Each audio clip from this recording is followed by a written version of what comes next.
So this time we have from the 6-inch Walmart exclusive Avengers line, we have Captain America.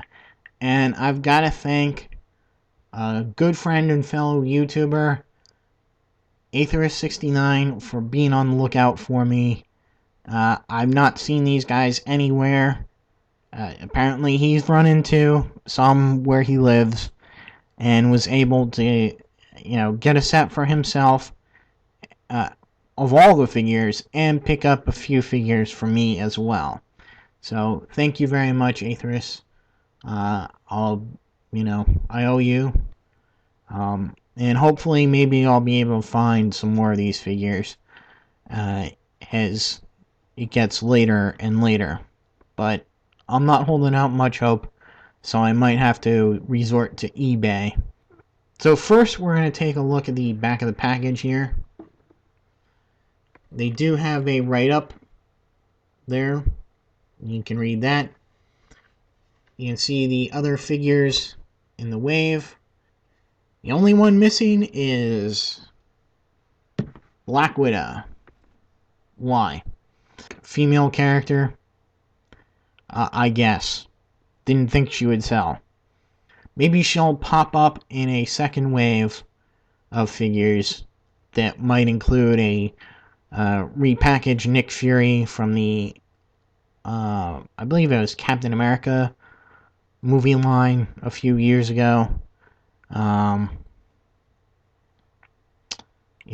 some other figures like a Alien Chitauri figure, and maybe a Iron Man in a Mark 7 suit, and a sleeveless Thor would be nice. Anyway, just shooting off the top of my head of things I'd like to see. Now, he does come with the rather plain looking base, or as they call it, a collector's base. Well, it's not really a collector's base. Maybe if they had put like a Captain America's name on it somewhere.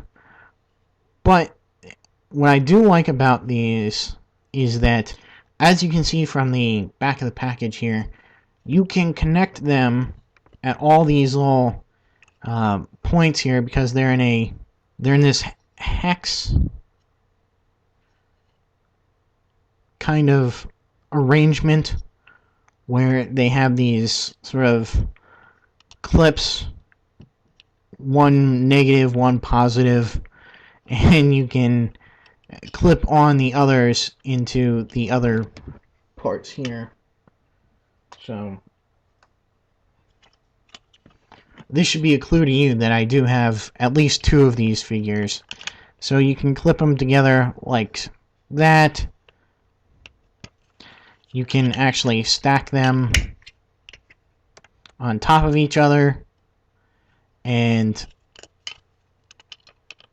you can create little circles or larger designs. So, once you get all the figures in the line, it will be quite interesting to see exactly what kind of combinations you can come up with as displays.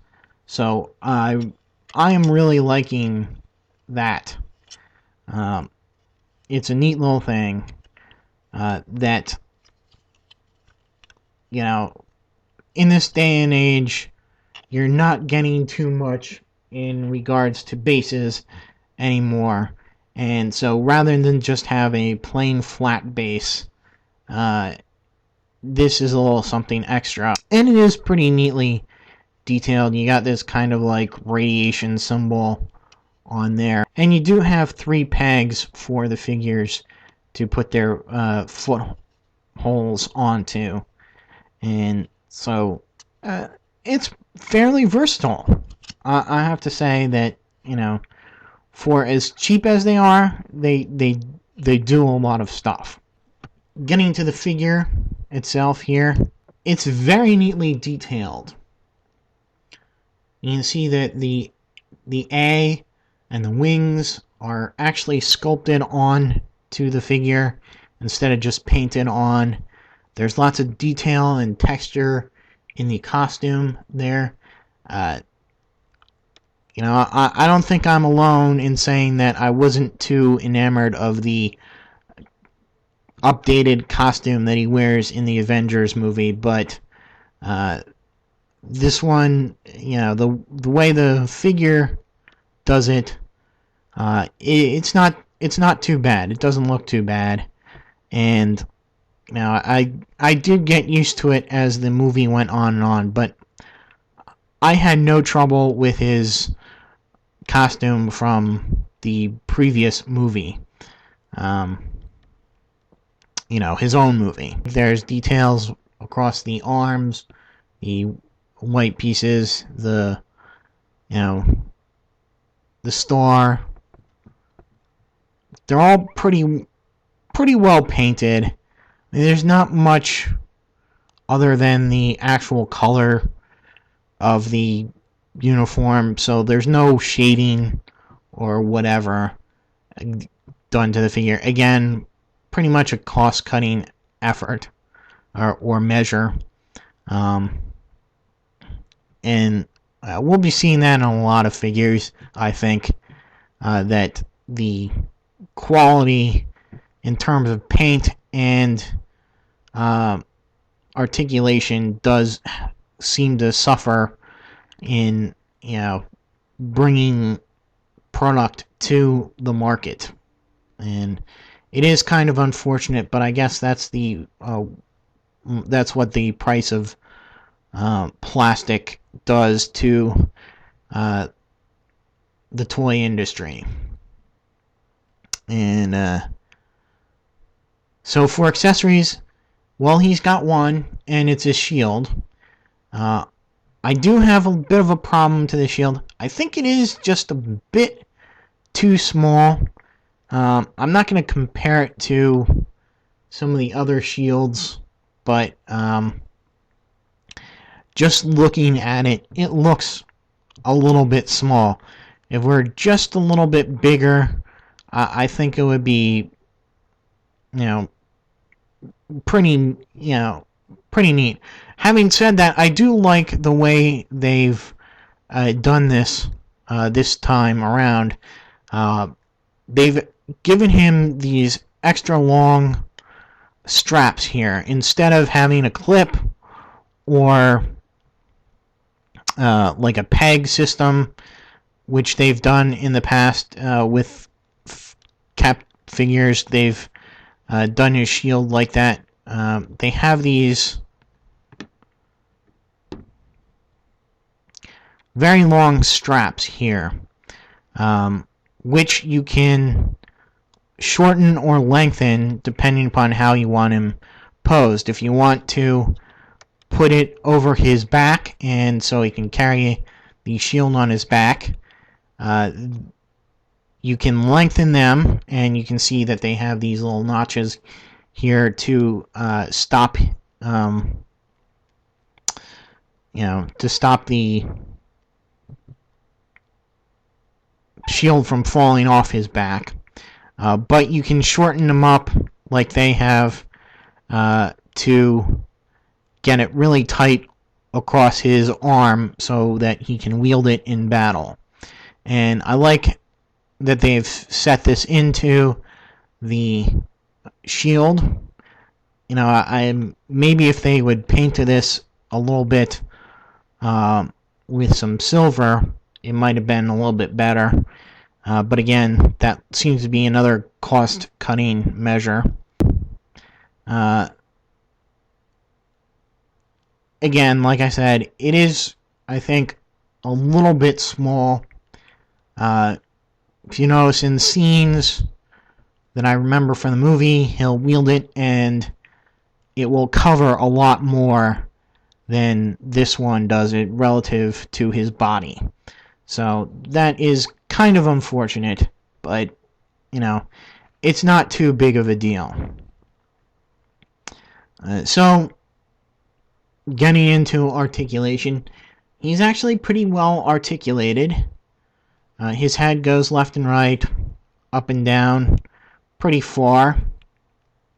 So that's neat. Arms go all the way around, out to the side, rotate at the bicep.